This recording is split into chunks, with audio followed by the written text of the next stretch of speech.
Welcome. My name is Cate Crowley, a professor of practice at Teachers College Columbia University in New York in the program of Speech-Language Pathology. This is Module 2 in the video series, Disorder, Difference, or Gap, a school-age disability evaluation. This module focuses on Sofie's academic performance. I gathered information from a teacher interview, portfolio review of statewide tests, and observations of the school environment. If you haven't already done so, please download Sofie's speech-language disability evaluation at LEADERSproject.org.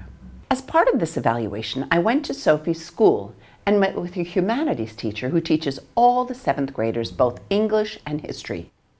The two classes share common themes, and this teacher knows Sofie and the other 7th graders very well. Just to review, Sofie is 13 years old. She's been in this particular charter school for 2 years, that is 6th and 7th grade, and she is just now finishing 7th grade. Standard American English is essentially the only dialect spoken in the school. Student families are primarily middle class and upper middle class. It is the first time Sofie has been immersed in a school with such a high-level academic learning and where Standard American English is the level of discourse among peers, parents, and teachers throughout the day. I reviewed Sofie's performance on the statewide English language arts and math tests, and they reveal that she continues to have significant academic difficulties. In the most recent year, her family exempted her from taking the English language arts test, but in the 2 prior years, Sofie performed in the warning range, where students have a minimal understanding of subject matter and do not solve problems. Her math scores were somewhat better for the last 3 years. Her parents did not exempt her from the 2014 statewide test for math. She was at the low end of the needs improvement range, which is just above warning and is where students demonstrate a partial understanding of subject matter and solve some simple problems. As part of an evaluation, I'm always on the lookout for what kind of school the student that I am evaluating is in and the quality of teaching that the student is receiving. Generally, school-age students are referred for a speech-language evaluation because they are having academic difficulties, and my job is to find out why. If a student is in a poor quality school environment or the teacher is overwhelmed or doesn't seem to have good pedagogical skills, I work to separate that out so it does not negatively affect my differential diagnosis. I know if I were in a bad school with a teacher who couldn't teach, I would not acquire the academic skills expected for that grade. A student has to be evaluated based on all of the information about the kind of education she has been getting. Now, as you will remember from the earliest information about Sofie, by the time she finished 5th grade, Sofie was in 5 different schools and had lived with another number of different families and about 7 different homes. Anyone would have great difficulty succeeding academically with that background, no matter how brilliant or non-language impaired she might be. Just to give you a sense of the school Sofie is in now and has been in for the past 2 years, she is in a truly extraordinary school. It is a school that provides support to address her individual academic needs and gaps, and it really follows the best practices of quality academic instruction. One thing that I love that I saw throughout the school is an entire approach to develop metacognitive thinking. On every classroom wall are diagrams that illustrate ways of approaching a problem, ways of thinking about a problem, including considering part whole, cause and effect, categorization, sequencing, and comparing and contrasting. Here is part of the teacher interview.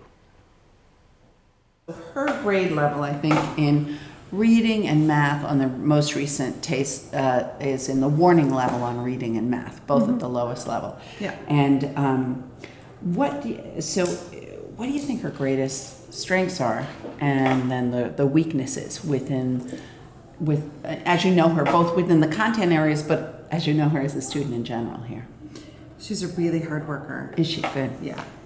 She really wants to do well. She wants to improve fast. She's willing to push herself to improve fast. Oh, that's great. And I've seen her hard work pay off, that she has really taken some big leaps this year.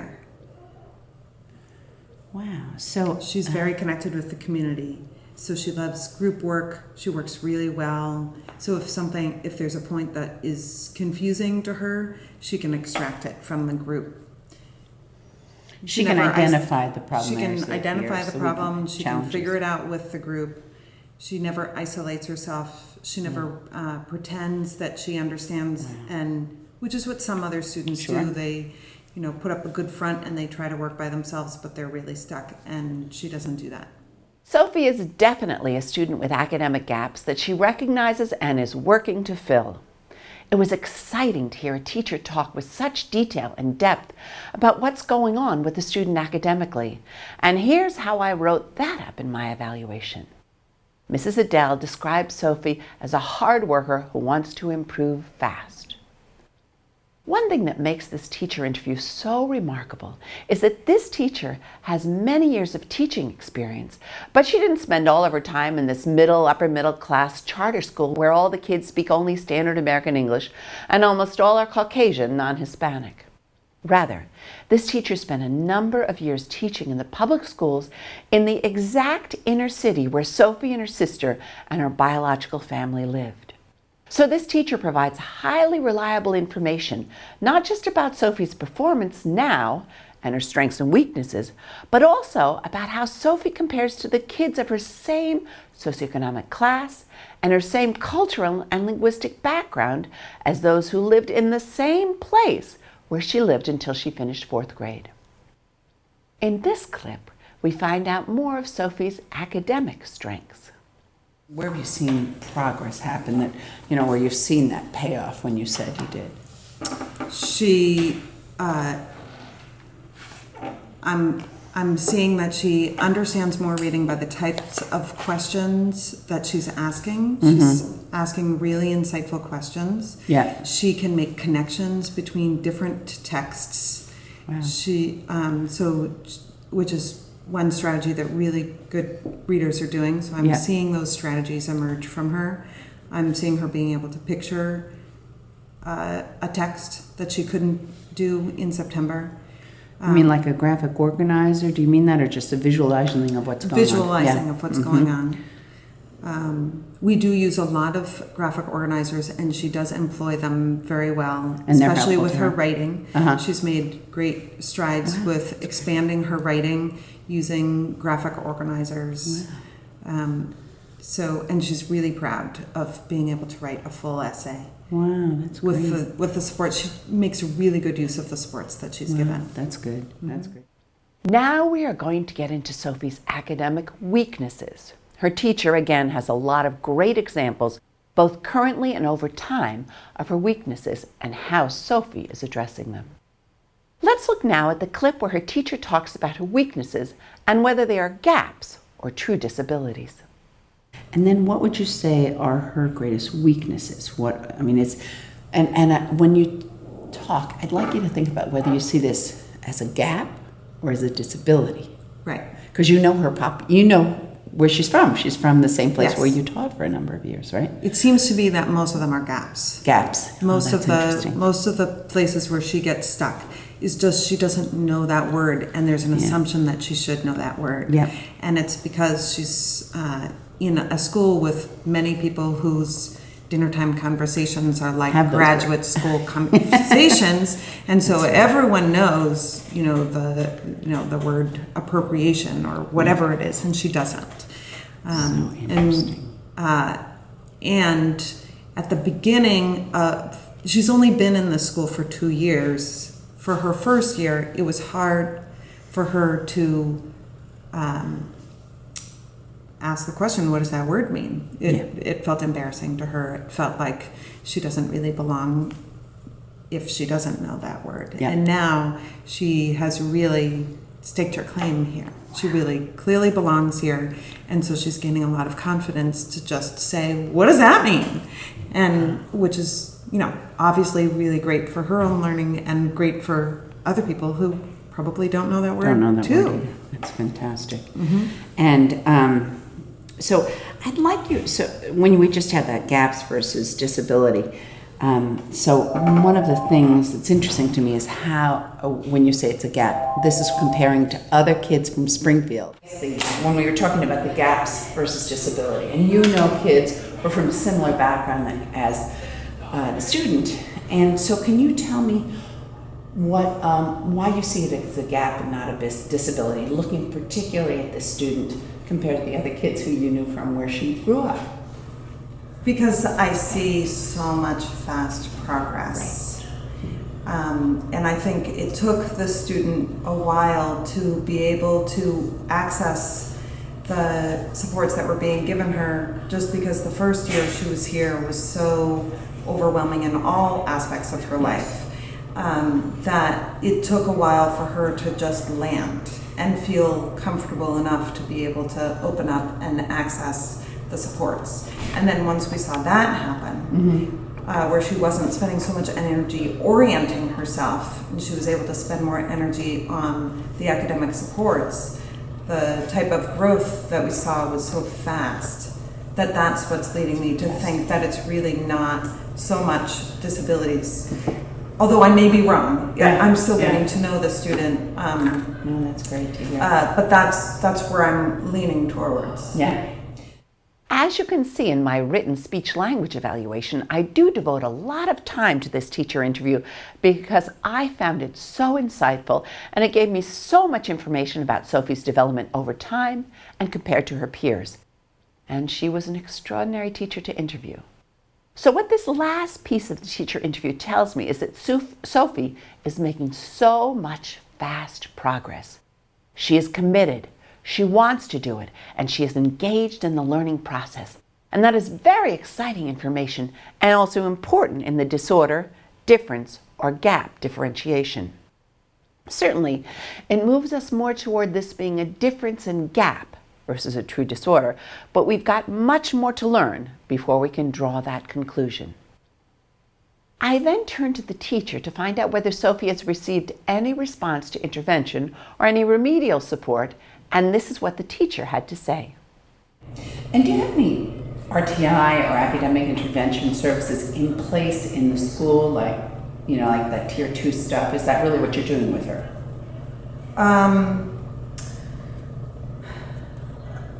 She has a reading intervention specialist who she works with 45 minutes 4 times a week. And that's a pull-out, yeah. Pull-out.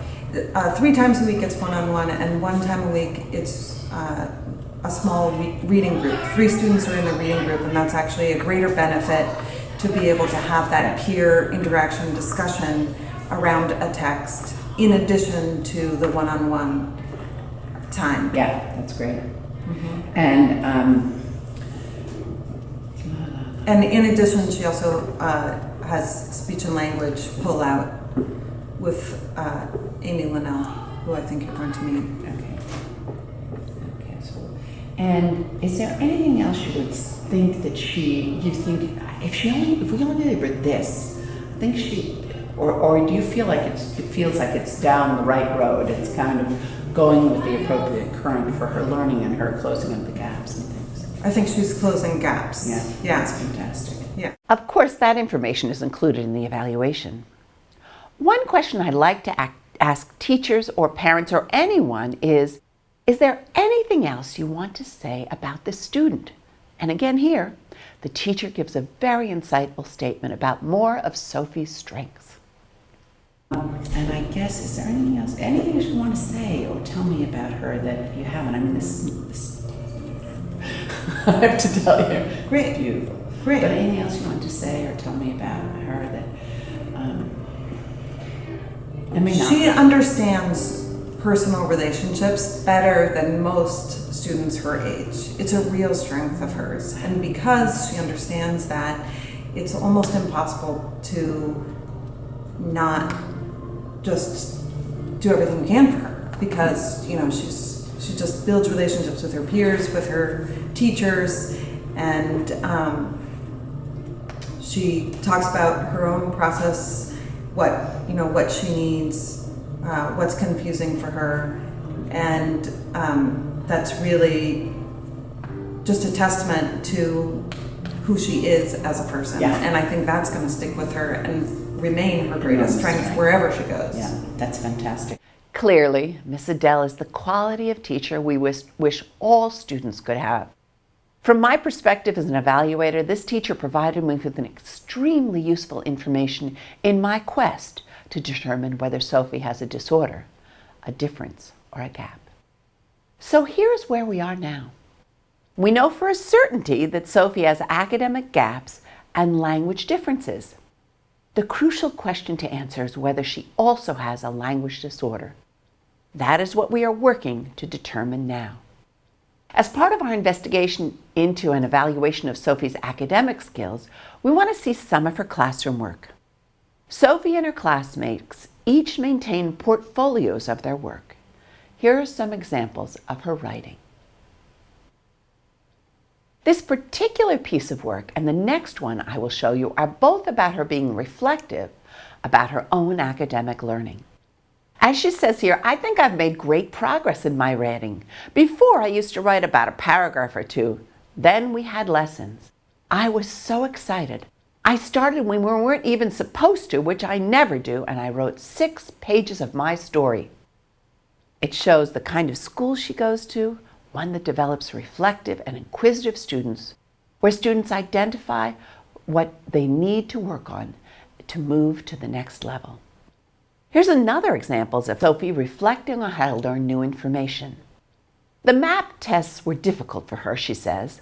The hardest thing about the MAP test is the multiple choice questions that go with it. So that's why next year I'm going to work hard at multiple choice questions and try to form them differently so I can easily remember them. Then she talks about how she can name the 50 countries in Europe, and she got 100% and memorized all of it and thought it was amazing, and she is looking forward to more MAP tests next year. This is the kind of academic learning and skills that this school is building in her, and also she is building a sense of pride in her work. Let's take a look at what Sofie has to say about her experience in her new school. How do you like your school here? I just had such a great conversation with your teacher. How do you I like think school? it's great. Yeah. Like, you get to do all of these different things. Like, at my other schools, you had to basically, like, write everything and, like, not, like, learn about, like, you wouldn't really understand. We'll have, like, 1 or 2 projects, but we couldn't really do anything. Yeah. But here, you can do, like, a whole bunch of hands-on projects. You can make your own stuff and like present to people. Mm-hmm. Like we just finished with our 8th grade project, so the 8th graders did like a huge project, and just actually last week finished up presenting to their mentors, their families, to other families. What was the project? Well, you can basically pick anything. But 7th graders also did a Green Fair project, so we picked something that was... Wait, you're in 8th? You're in 7th grade or 8th Yeah, grade? I'm in 7th grade. So you have another year in the school next Yeah. year? Yeah, okay. But the 7th graders did like a Green Fair project, so we picked something that we can help the earth. I picked saving the Amazon rainforest. Oh, cool. So I talked about how like the Amazon rainforest in Brazil is like 80% of it's already gone. Oh, gosh. I didn't realize Because that was that much. it's getting burned down from mostly cattle ranching. Yeah. And then logging and like dams, and it's just like terrible. And I listed some things that we can actually help, like put a law against like doing less of it, or just Wait, doing like, less of what? What do you mean? like doing like not doing as much cutting down trees and like burning down the rainforest. But what can we do? Is there anything we We do? can either buy locally, Yeah. eat less meat, Yeah, or that's true. yeah, that's like top 2 Yeah. that everyone That suggested. is such a great thing. Wow. Now, do you write that whole thing up? Is that how you do it? Yeah, you also have to write a paragraph and like look at notes, and we had like a whole lot of things, and it took us like really long time Sounds to like get you all really of our learned data. it indeed. Yeah. In depth, I mean. Yeah, really cool. Cool. Here is the essay that Sofie wrote for the Green Fair project she mentioned in the video about deforestation in the Amazon rainforest due to cattle ranching. As you can see, it's a well-written nonfiction piece, very thoughtful. It's got some nice citations and data, a healthy number of paragraphs, and high-level academic thought expressed in written language throughout this essay. I've put up a couple of paragraphs in the PowerPoint if you want to pause this module and read the paragraphs.